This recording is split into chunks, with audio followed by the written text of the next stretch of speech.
एकातून दुसरे अगणित होई.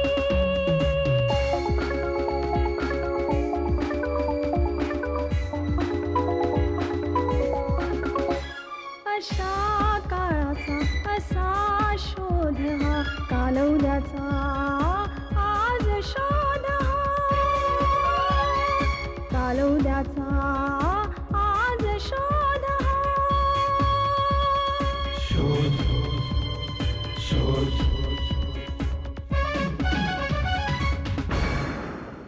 शोध शोध.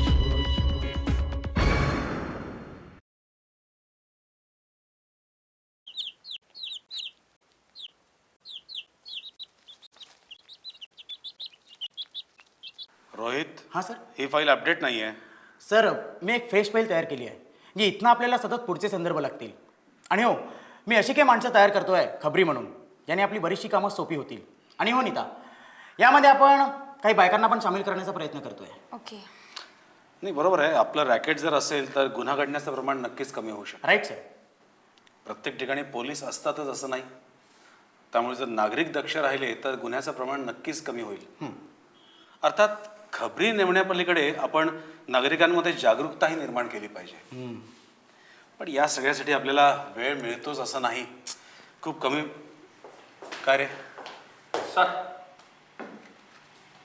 पाठव. विशाल सरपोतदार. ते कॉफी शॉपवाले. तुम्हाला कसं कळलं? अपडेट राहावंच लागतं ना. या या या सर. बसा. मी विशाल सरपोतदार, डिलाइट कॉफी शॉपचा मालक. मला एक कंप्लेंट नोंदवायची होती म्हणून आलो होतो. माझी पर्सनल पिस्तॉल गायब झाली आहे. तुमची पिस्तूल हरवली आहे? हो. ठीक आहे. ती पिस्तूल कुठल्या मेकची होती, तुमचं लायसन्स, ही सगळी कागदपत्रं तुम्ही सबमिट करा आणि मग आम्ही तुमची तक्रार नोंदवून घेऊ आणि चौकशी करू. Rohit, please help them. Okay sir. एक मिनिट, एवढंच नाही आहे, मला आणखीनही काही महत्त्वाचं सांगायचं आहे तुम्हाला. बोला ना, सगळी आपलीच माणसं आहेत. हे इन्स्पेक्टर रोहित आणि या inspector Nita, they are my team. तुम्ही बोला, अगदी मनमोकळं बोला.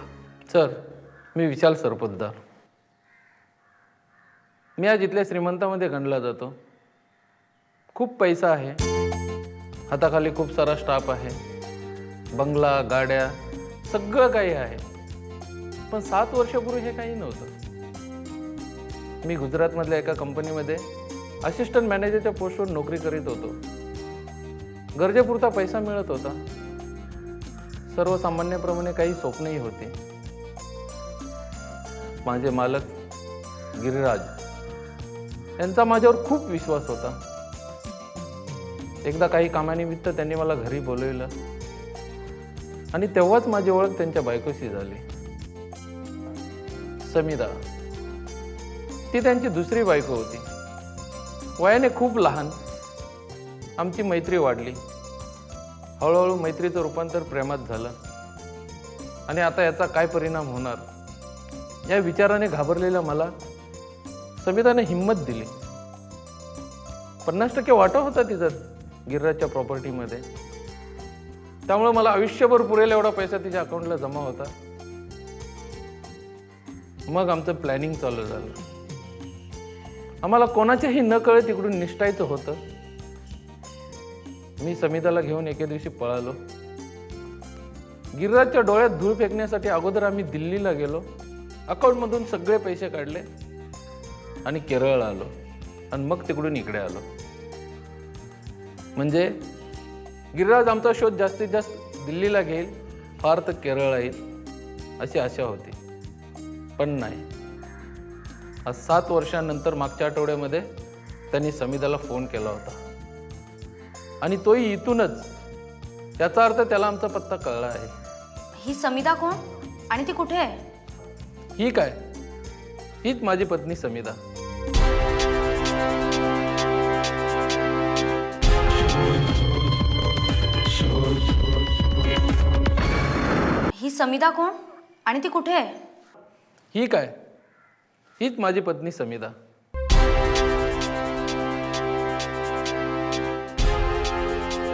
नीता,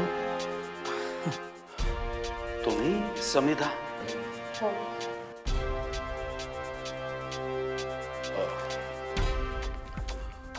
बर. काय फोन आला होता? आधी पटकन कळलं नाही, पण मग मी गिर्याचा आवाज ओळखला. तसे तिथून पळून आल्यानंतर तो येईल, तो मारेल अशी सतत भीती असायची मला. आणि शेवटी त्या दिवशी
हॅलो.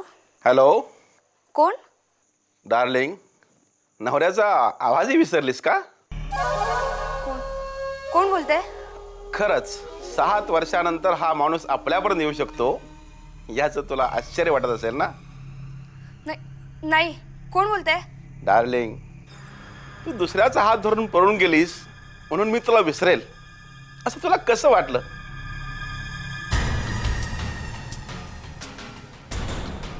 अगं, मी तुझ्यावरती प्रेम करतो आहे.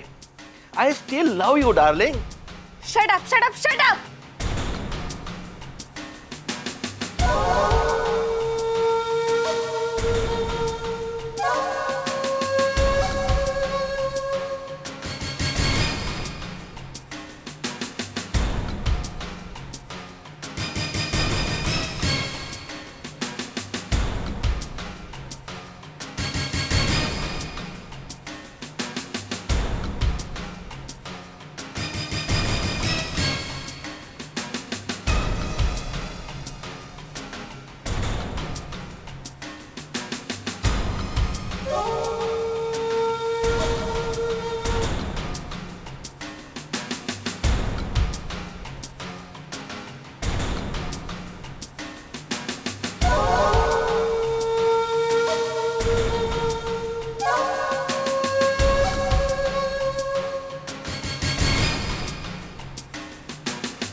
डार्लिंग, असा फोन आपटून रियालिटीपासून दूर जाता येणार आहे का?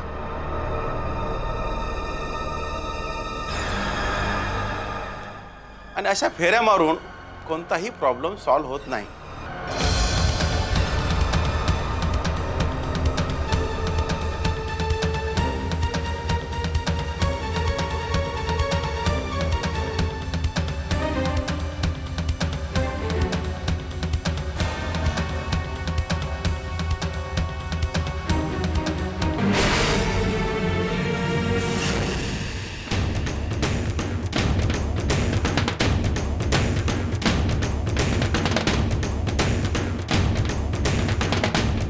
बघ, माझा विशालवर राग नाही आहे.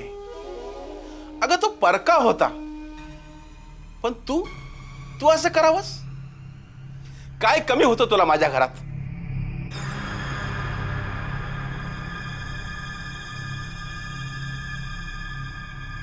जाऊ दे, झालेल्या गोष्टी उकरून काढण्यात काही हासिल नाही. हे बघ, मला तुला भेटायचं आहे, फक्त एकदाच. नाही, मी नाही भेटू शकत. मी तुझी मर्जी नाही विचारली समिधा. मला जर वाटलं ना तर मी आत्ता विशालला बेड्या ठोकू शकतो.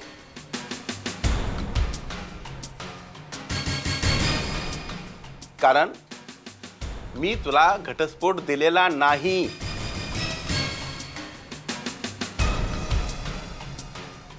तू अजून माझी लग्नाची बायको आहेस.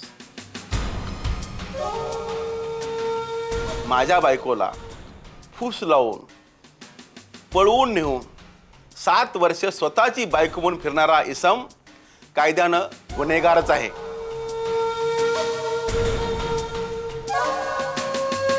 तेव्हा मी म्हणेन तसंच करायचं. मी बोलवेल तेव्हा भेटायला यायचं. समजलं?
त्यानंतर त्यांचा काही फोन वगैरे?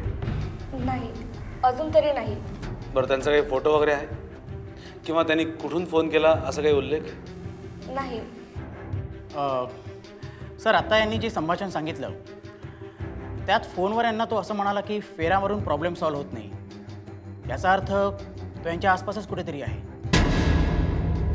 ओ माय गॉड, तुमच्या आसपास कोणी नवीन राहायला आला आहे का? ते शक्यच नाही. कारण माझ्या बंगल्याच्या दोन्ही बाजूंना हॉटेल्स आहेत. एक 7 मजली आणि एक 10 मजली. म्हणजे मला असं वाटतं याच्यापैकी एका रूममध्ये तो राहायला आला असणार.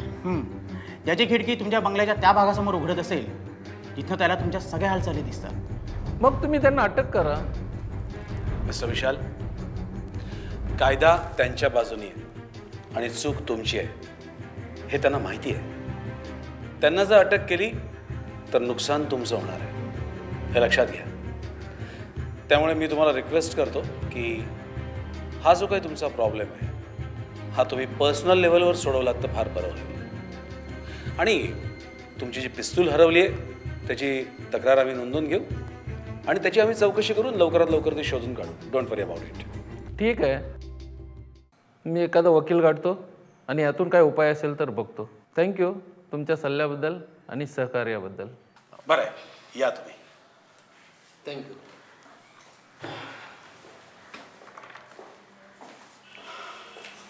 काही लोक असतात ना सर. आता यात त्या गिरिराजची काय चूक आहे? पण सर, आपण असं सांगणं योग्य आहे? कसं आहे रोहित, प्रत्येक प्रॉब्लेम पोलीस स्टेशनमध्ये सॉल्व्ह व्हायला पाहिजे असं काही नाही आहे. पर्सनल लेवलवर सॉल्व्ह झाला तर तो आनंदच आहे, पण नाही झाला तर आपण आहोतच. आणि हो सर, आज रात्री मला त्या दिनकरच्या चौकशीसाठी मेनका बारमध्ये जायचं आहे. ती चोरीची केस? 3 दिवस झाले, पण आजची रात्र गेली ना तरी बेहत्तर. पण आज त्याला लॉकअपमध्ये टाकणारच. हां, पण ती समिता खूप छान दिसते ना. हां, म्हणजे एवढ्या लहान वयात 2 लग्न? बाप रे. आता कसं अगदी मुलीसारखं बोल. तुझ्या तोंडी ही वाक्य जरा विचित्र वाटतात. काय रोहित? Yes sir.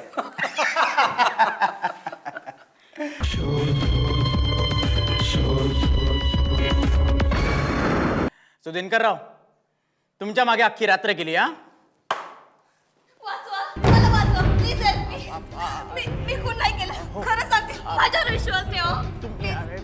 माझी मदत करा. मला जर पाणी आणा. मी खून नाही केलं. हे घ्या, पाणी घ्या, पाणी घ्या. सावकाश सावकाश.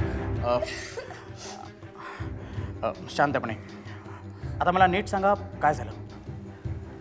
हे पहा इन्स्पेक्टर, मी त्याला समजवायला गेले होते, पण त्याचा खून झालाय. माझ्याजवळ पिस्तूल आहे, पण ते माझं आहे आणि ह्यातून गोळी झाडली गेली नाहीये. मला वाचवा, प्लीज हेल्प मी. त्याचा खून झालाय. पण मला एक सांगा, कोणाचा खून झाला, गिरीराजचा की विशालचा? आय एम सॉरी, म्हणजे कुणाच्या खुनाबद्दल बोलतोय आपण? रोहितजी, गिरिराजचा खून झालाय. काय? मी तुम्हाला म्हटलं होतं ना, त्याने मला भेटायला बोलवलंय. आज सकाळी 5:30च्या सुमारास त्याचा मला फोन आला. मी त्याला भेटायला गेले. माझ्या घरासमोरच्या हॉटेलात तो होता. मी काय ते समजून चुकले. ह्याला भेटल्याशिवाय गत्यंतर नाही. ह्याला एकदाच भेटावं आणि माफी मागावी या विचाराने मी घरातून निघाले. 4:30च्या सुमारास मी हॉटेलात पोहोचले. त्याने मला रूम नंबर सांगितला होता, 102. मी हॉटेलात पोहोचले. कोणाच्याही दृष्टीस पडणार नाही अशा बेताने मी हॉटेलात पोहोचले. तिथे गेले तर दार सताड उघडे होते. मी दार ढकलून आत शिरले आणि काही बोलणार इतक्यातच तोच होता. त्याचा खून झालाय.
त्यानंतर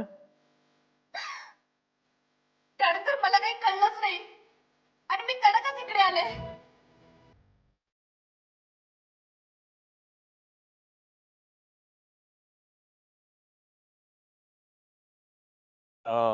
हे बघा समिता मॅडम, तुम्ही घाबरू नका. तुम्ही जर यात नसणार तर तुम्हाला काहीच होणार नाही, पण तुम्हाला इथे थांबावं लागेल. काय? हे बघा, कारण हॉटेलमध्ये आता सर्वत्र तुमच्या चपलांचे ठसे असणार. भले या रिव्हॉल्वरने गोळ्या झाडल्या नसणार, पण काल तुम्ही ज्या रिव्हॉल्वरची तक्रार नोंदवली खून त्यांनीच झाला असणार. तुम्हाला अटक झालेली समजताच खून या बिंदास होईल आणि तो काहीतरी करेल आणि तेव्हाच तो पकडला जाईल. पण तोपर्यंत तुम्हाला इथेच थांबावं लागेल. बाय द वे, आता विशाल कुठे असणार? अजून झोपेतच असेल. हो, आतापर्यंत हॉटेलमधनं फोन यायला हवा होता.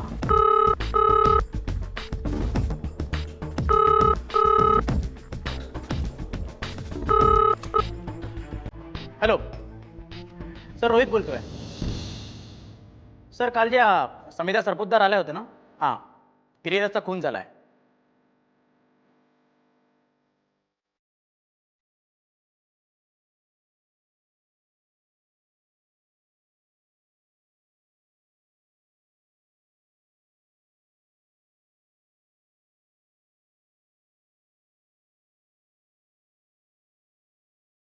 सर नाही ते आता इथेच आहे. नीताला कळू ना? Okay sir.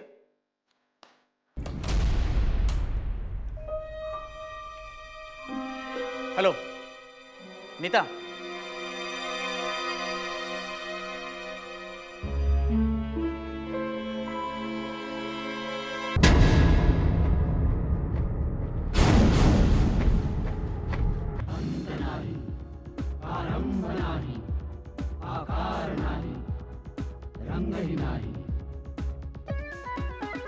बंदूक से नुसते नजरेत काही एकातून दुसरे अगणित होई. सर हे काय चाललंय काय? जेव्हा वाटेल तेव्हा तुम्ही मला बोलवाल.